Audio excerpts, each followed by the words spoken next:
बहुत समय पहले की बात है। एक शहर में छोटा सा परिवार रहता था। उस परिवार में रवि, उसकी पत्नी जया और उनका 2 साल का बेटा मोनू रहते थे। आज घर से मेरे बाबूजी का फोन आया था। उनकी तबीयत बहुत खराब है। उन्होंने मुझे तुरंत गांव बुलाया है। अच्छा, ऐसी बात है तो मैं आज ही तुम्हारी गांव की टिकट करवा देता हूँ। ठीक है। जया मोनू को लेकर गांव के लिए निकल पड़ती है। जब वो अपने घर पहुंचती है तो देखती है कि उसके बाबूजी बहुत ही बीमार हैं और बिस्तर पर लेटे हुए हैं। बाबूजी, मैं आ गई। अच्छा हुआ बेटी जो तू आ गई। मैं कब से तेरा ही इंतजार कर रहा था। मैं अब आ गई हूँ ना, तो अब आप पहले जल्दी से ठीक हो जाओ। जया के बाबूजी धीरे धीरे ठीक होने लगते हैं। वो मोनू को जान से भी ज्यादा प्यार करते हैं और दिन भर बस मोनू ही मोनू करते रहते हैं। बेचारे बाबूजी यहाँ अकेले कैसे रह पाते हैं, तो पता नहीं वो कैसे मोनू को वापस जाने देंगे। उनको तो हर वक्त मोनू ही चाहिए। जया अपने बाबूजी का अपने बेटे के प्रति प्यार देखकर खुश भी होती है और उसे अब चिंता भी होने लगती है। पर बाबूजी तो मोनू के साथ बड़े ही खुश होते हैं। वो पूरा दिन बस उसी के साथ खेलते हैं और उसी के साथ ही खाना खाते हैं। मोनू भी अपने नाना को अब अच्छे से पहचानने लगता है और उसे भी अपने नाना के साथ रहना अब बहुत अच्छा लगता है। एक दिन जब सब लोग खाना खा रहे होते हैं तो जया अपने बाबूजी से बोलती है, बाबूजी, वो मैं बोल रही थी कि अब हमें यहाँ काफी दिन हो गए, आप भी अब बिल्कुल ठीक हो और मोनू के पापा भी वहाँ अकेले हैं, तो अब हमें वापस शहर चले जाना चाहिए। हाँ बेटी, बात तो तुम सही बोल रही हो, पर समझ नहीं आ रहा कि मैं मोनू के बिना अब कैसे रह पाऊंगा। तेरी माँ के जाने के बाद बिल्कुल अकेला हो गया हूँ।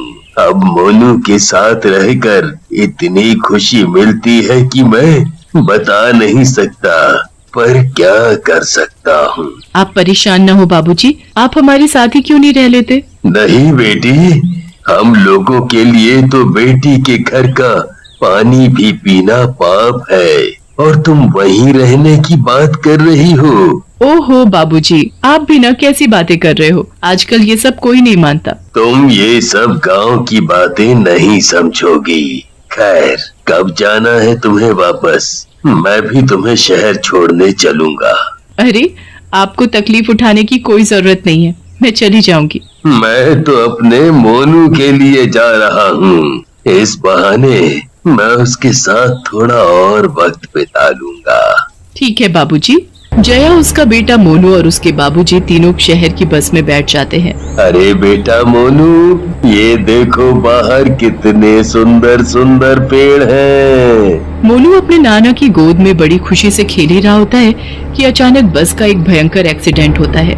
बस सामने से आ रहे एक ट्रक से बुरी तरह टकरा जाती है। बस अपना संतुलन खो देती है और नीचे नदी में गिर जाती है। बस में फंसे सभी लोग चिल्लाने और बाहर निकलने की कोशिश करने लगते हैं।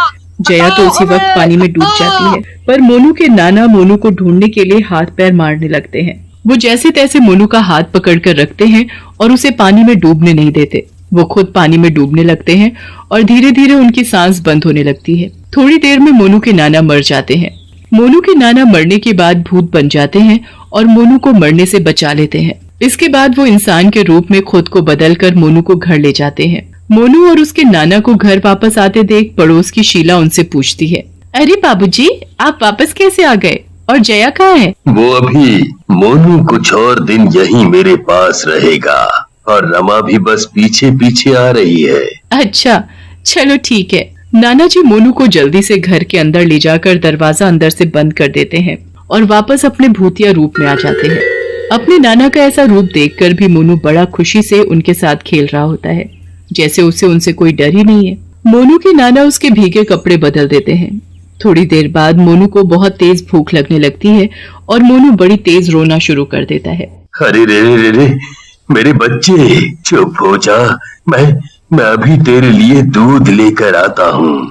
भूतिया नाना मोनू के लिए दूध लेकर आते हैं और उसको पिला देते हैं। दूध पीकर मोनू चुप तो हो जाता है, पर अब वो सोने के लिए परेशान होने लगता है। मोनू को तो बस अपनी माँ की गोद में सोने की आदत होती है।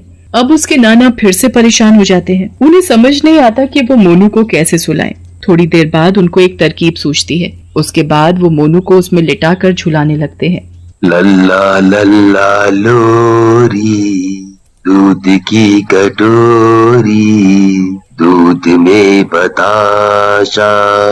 सो जा मेरे बच्चे, सो जा। नाना की लोरी सुनकर मोनू सुकून से सो जाता है।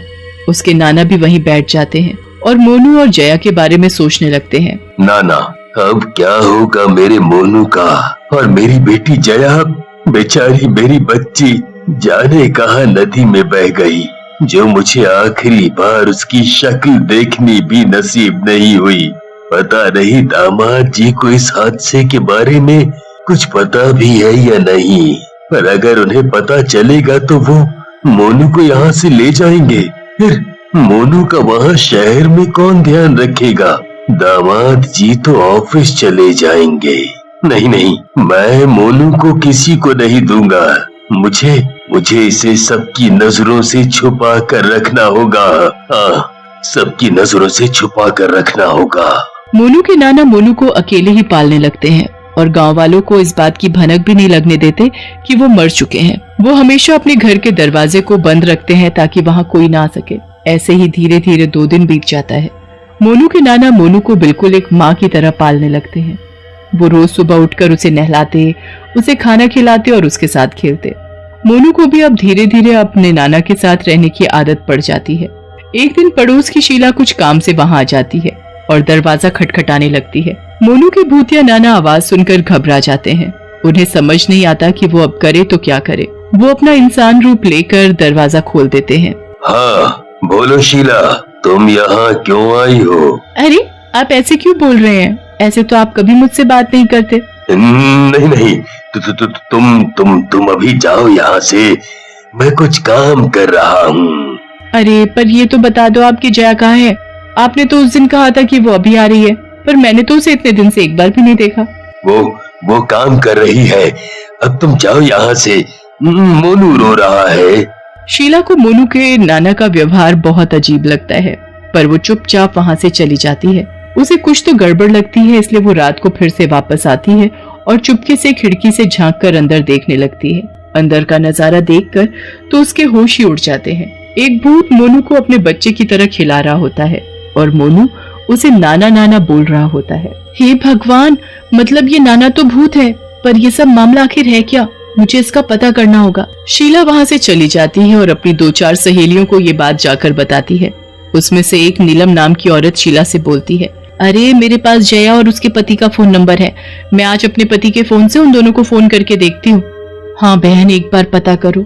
नीलम घर जाकर अपने पति से जया को फोन मिलाती है तो फोन बंद आता है, पर उसके बाद जब वो उसके पति रवि को फोन करती है तो रवि उससे पूछता है, आप कौन? मैं जया की सहेली हूँ।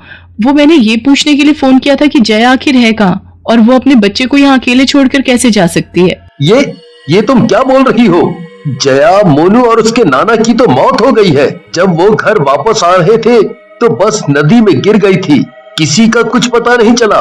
मैं तो आज तक उसी दुख में हूँ। अरे पर मोनू तो यही है और वो अपने नाना के घर में है। आप यहाँ जल्दी आ जाओ क्योंकि उस बच्चे को किसी भूत ने पकड़ रखा है जिसे वो बच्चा नाना बोलता है। ये बात सुनकर रवि की तो हालत खराब हो जाती है। वो तुरंत गांव जाता है और घर पहुंचकर दरवाजा खटखटाने लगता है। जब कोई अंदर से दरवाजा नहीं खोलता तो वो गांव के लोगों को इकट्ठा करके दरवाजा तोड़ देता है। अंदर मोनू अपने भूतिया नाना की गोद में खेल रहा होता है। मोनू, मेरा बेटा, मेरा बच्चा, तू जिंदा है?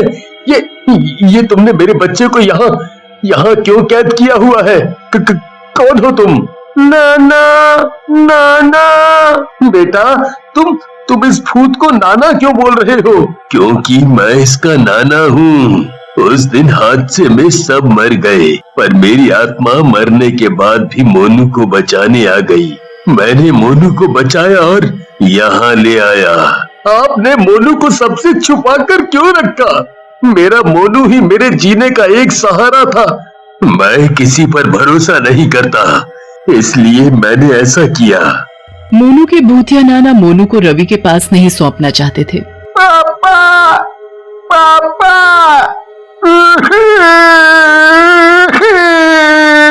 वो अपने नाना की गोद से निकलकर अपने पापा के पास भागता है। रवि जल्दी से मोनू को गोद में उठा लेता है। रवि का मोनू के प्रति प्यार देखकर उसके नाना को समझ आ जाता है कि वो मोनू के साथ गलत कर रहे हैं और यही सोचकर वो वहां से गायब हो जाते हैं और उनकी आत्मा को शांति मिल जाती है।